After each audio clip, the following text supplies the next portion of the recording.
Salut à tous, c'est Greg pour l'Actu Gamer. Si t'es fan de jeux vidéo, t'es au bon endroit. Cette semaine, on va parler de World of Goo 2.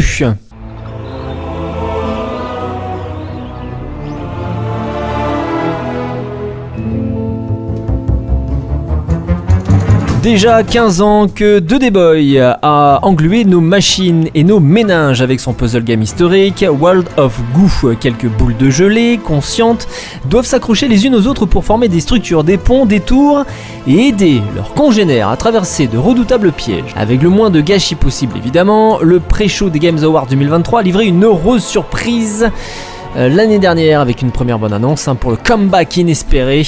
Et 2D Boy n'a pas modifié la recette, juste rajouté une pincée d'épices nommée progrès technologique.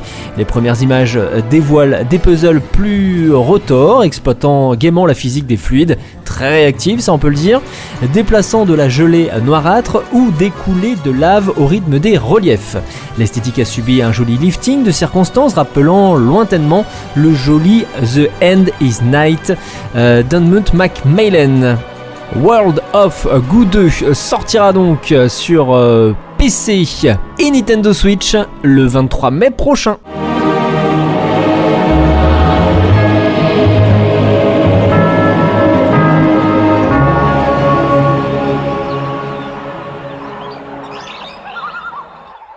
Et pour clôturer l'actu gamer, on va parler de Multiversus. Signature énergétique étrange détectée. Multiversus devrait être le concurrent ultime à Super Smash Bros Ultimate, mais le jeu édité par Warner Bros Games n'est jamais parvenu à faire de l'ombre au jeu de combat de Nintendo.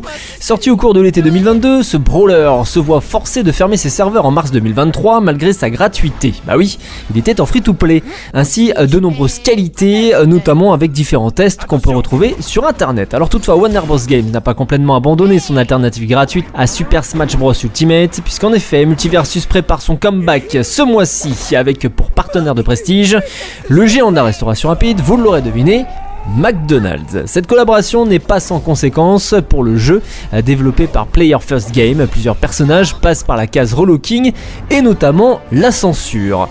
Et oui, de nos jours, la censure elle est partout. Le retour sur le devant de la scène de Multiversus passe par une campagne de marketing orchestrée dans un premier temps par McDonald's qui placarde les visuels du jeu sur ses supports de communication ainsi que ses Happy Meal destinés aux enfants. Et c'est là que le bas blesse. Cette initiative qui touche plusieurs pays européens actuellement présente des versions alternatives de plusieurs personnages féminins, à savoir Wonder Woman ou encore Harley Quinn.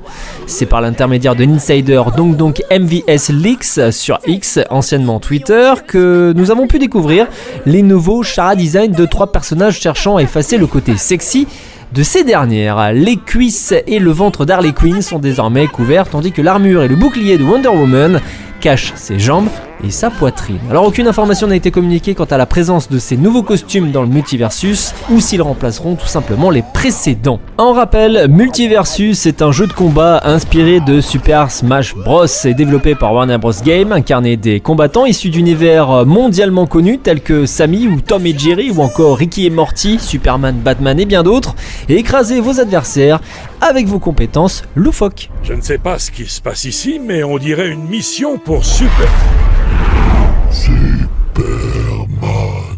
D'accord, tu es avec moi. Sortie prévue donc sur PC, PS4, PS5, Xbox One, Xbox Series le 28 mai prochain.